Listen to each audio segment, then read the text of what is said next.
옛날 옛적 번성한 왕국이 있었는데 그곳에는 한 명의 아름다운 공주가 태어났다. 그녀의 이름은 오로라였고 그녀의 탄생을 축하하기 위해 온갖 아름다운 축제가 벌어졌다.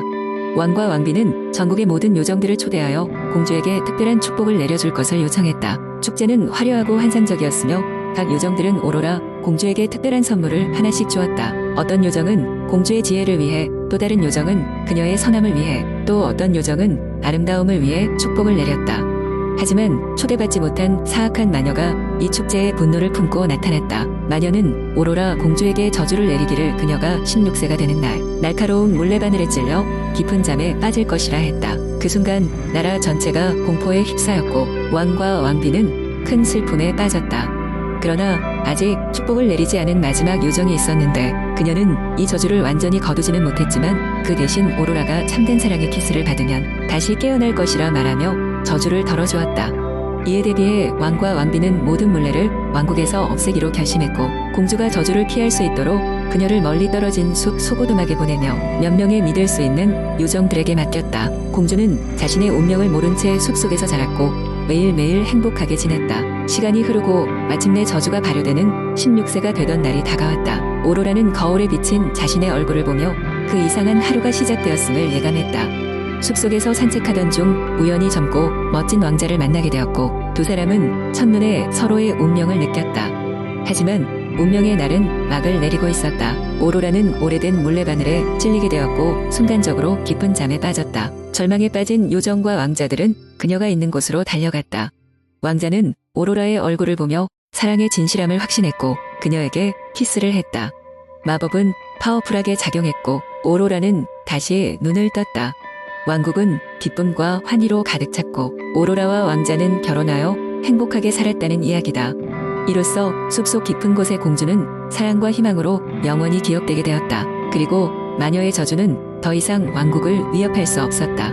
두 번째 이야기. 옛날 옛적 프랑스의 한 조용한 마을에 나무꾼 가족이 살고 있었습니다. 나무꾼인 피에르와 그의 아내 에멜리는 그들의 딸 앙젤라와 함께 행복하게 살고 있었어요. 피에르는 매일 숲으로 나무를 베러 가고 에멜리는 정원에서 꽃을 가꾸며 시간을 보냈습니다. 그 정원에는 수백 송이의 아름다운 꽃들이 있었지만 그 중에서도 특별히 눈에 띄는 것은 바로 커다란 붉은 장미였습니다. 앙젤라는 그 장미를 무척이나 사랑했고 마치 자신의 친구처럼 여기며 매일 아침 장미에게 인사하곤 했습니다. 어느 날 앙젤라는 장미 옆에서 무언가 반짝이는 것을 발견했습니다. 그것은 오래된 하지만 여전히 아름다운 은색 열쇠였어요. 앙젤라는 그 열쇠가 어디에 맞는 것인지를 알 수 없었기에 부모님께 보여드렸습니다. 피에르와 에멜리도 열쇠를 본 적이 없었기에 그것은 그저 오래된 유물이라며 별로 의미를 두지 않았습니다. 그날 밤 앙젤라는 신비한 꿈을 꾸었습니다. 꿈속에서 장미가 말을 걸어왔습니다. 앙젤라, 내가 찾은 그 열쇠는 마법의 숲으로 가는 문을 열 수 있어. 하지만 조심해야 해. 그곳엔 많은 위험이 도사리고 있거든. 앙젤라는 신기해하며 꿈에서 깨어났습니다. 다음날 아침 호기심에 가득 찬 앙젤라는 열쇠를 들고 숲으로 나가기로 결심했습니다. 숲에 도착한 앙젤라는 밝고 눈부시게 빛나는 문을 발견할 수 있었습니다. 잠시 망설였지만 용기를 내어 열쇠를 사용하여 문을 열었습니다. 문이 열리는 순간 그녀는 마법의 세계로 빨려 들어갔습니다. 그곳에는 믿을 수 없을 만큼 거대한 나무들과 각종 신비로운 동물들이 어우러져 있었습니다. 앙젤라는 이내 이곳이 정말 꿈같은 장소임을 느꼈습니다. 마법의 세계에서 앙젤라는 자이언트 앵무새와 마음씨 좋은 거북이 그리고 솜사탕 구름처럼 생긴 요정들과 친구가 되었습니다. 하지만 장미가 경고했던 대로 그곳에는 탐욕스러운 마법사 마르셀도 살고 있었습니다. 마르셀은 많은 이들의 행복을 빼앗아 자신의 힘을 키우고 있었습니다. 앙젤라는 그녀의 새로운 친구들과 함께 마르셀과 맞서 싸울 계획을 세웠습니다. 앵무새의 날개 깃으로 상대의 용기를 꺾고 거북이의 재치로 마법사의 덫을 피하며 요정들의 마법으로 마르셀의 힘을 약화시켜 나갔습니다. 그 과정에서 그녀는 자신의 지혜와 용기를 발휘할 수 있었습니다. 마침내 마르셀을 무찌른 앙젤라는 마법의 세계를 구하게 되었고 그곳의 주민들로부터 큰 존경과 사랑을 받았습니다. 마법의 세계는 다시 평화를 되찾았고 앙젤라는 집으로 돌아왔습니다. 집으로 돌아오자 늘 그렇듯 장미는 그녀를 반겼습니다. 앙젤라는 그동안의 모험을 부모님께 이야기해 주었고 피에로와 에멜리는 딸의 용기에 매우 자랑스러워했습니다. 그 후로 앙젤라는 마법의 열쇠를 소중히 간직하며 언제든 친구들을 다시 만나러 갈 수 있다는 믿음을 잃지 않았습니다. 세 번째, 이야 뒤옛날 옛적 프랑스의 작은 마을에 마르셀린이라는 소녀가 살고 있었습니다.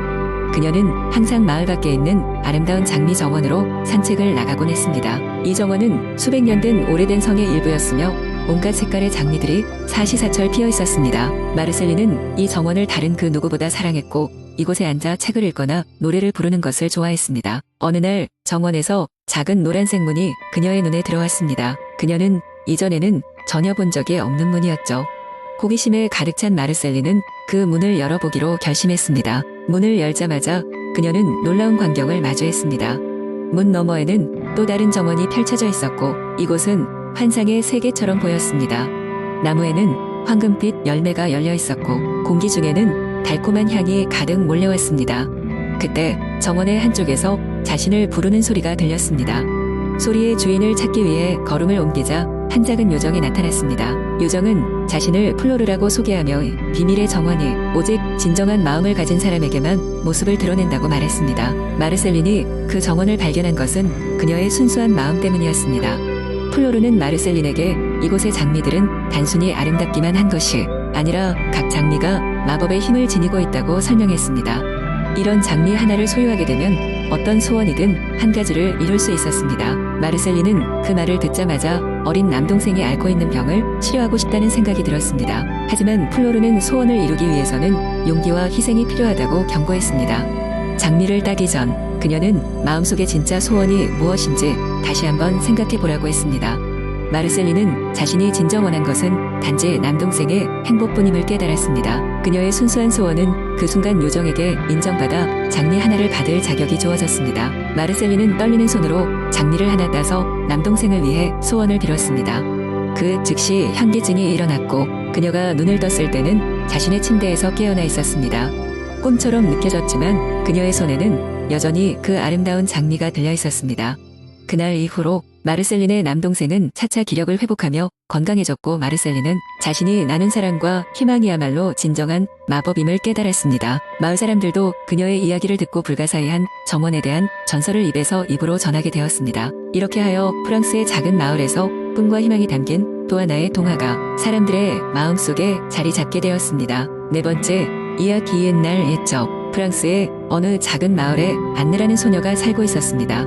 안느는 늘 시골의 아름다움을 사랑하며 자신의 마을 주변을 탐험했습니다. 그녀는 자연을 사랑했고 특히 숲속 깊은 곳에 숨겨진 신비한 장소를 발견하는 것을 즐겼습니다. 어느 날 아침 안느는 그녀의 충실한 강아지 루루와 함께 숲으로 향했습니다. 그들은 매일 아침 숲에서 산책을 즐겼습니다.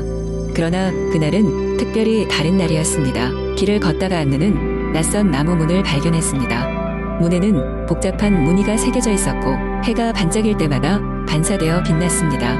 안느는 호기심이 생겨 문을 열기로 결심했습니다. 문을 열자 그녀는 입이 떡 벌어졌습니다. 문 너머에는 황홀한 숲이 펼쳐져 있었고 그곳은 그녀가 전에 한 번도 보지 못한 곳이었습니다. 나무들은 거대했고 각기 다른 색상이 아침 햇살과 함께 빛났습니다. 연못에서는 수정처럼 맑은 물이 빛을 반사하고 있었으며 주변에는 화려한 꽃들이 피어 있었습니다. 숲을 걷다가 안느는 신비로운 요정이 그녀에게 손을 흔들고 있는 것을 보았습니다. 요정은 아름다운 날개와 반짝이는 드레스를 입고 있었습니다. 그녀는 안느에게 다가와 말했습니다. 안녕, 안느. 나는 이 숲의 수호자 엘라입니다. 이곳은 꿈의 숲이라 불립니다. 이곳에 발을 들인 사람들은 자신이 잃어버린 꿈을 찾을 수 있습니다. 너의 꿈은 무엇이니? 안느는 잠시 생각에 잠겼습니다. 그녀는 늘 모험을 꿈꾸었고 새로운 세계를 탐험하고 싶어 했습니다. 안느는 엘라에게 그렇게 말했습니다. 그러자 엘라는 미소를 지으며 그녀를 숲 깊숙이 안내했습니다. 그들은 함께 길을 따라 걸으며 안느는 다양한 동물들과 친구가 되었습니다. 사슴들은 그녀에게 절하며 노래하는 새들은 그녀에게 아름다운 선율을 들려주었습니다. 심지어 나무들도 그녀에게 속삭이며 환영 인사를 건넸습니다. 안느는 엘라와 함께 그녀의 꿈에 대해 이야기했고 엘라는 안느에게 꿈을 이루는 방법을 가르쳤습니다. 꿈의 숲에서는 모든 것이 가능했고 안느는 스스로의 힘으로 그녀의 탐험을 시작할 용기를 얻게 되었습니다. 늦은 저녁, 안느는 숲을 떠나야 했습니다. 엘라는 안느에게 마법의 돌 하나를 건네주며 말했습니다. 이 돌이 너에게 필요할 때 길을 비춰줄 거야. 안느는 집으로 돌아왔고 마법의 돌을 침대 옆에 두었습니다. 그녀는 그 후로도 많은 모험을 떠났고 자신만의 길을 만들어 나갔습니다. 안느는 늘 마음속에 꿈의 숲과 그녀가 거기서 배운 것들을 간직했습니다.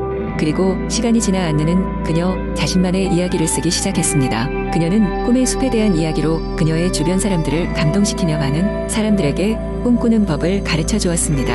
안느는 꿈을 꾸는 것이 얼마나 중요한지 깨달았고 그녀는 그 꿈을 이루기 위한 첫걸음을 내디딘 것을 항상 감사하게 여겼습니다. 이렇게 프랑스의 작은 마을 소녀 안느는 꿈의 숲에서 찾은 용기와 지혜로 그녀 자신의 이야기를 써내려갔고 그녀의 이야기는 세대를 넘어 전해지게 되었습니다. 그리고 그녀가 발견한 문은 그날 이후 언제나 숲속에 남아있어 다른 이들도 자신의 꿈을 찾기 위해 그 문을 통해 들어가게끔 했습니다.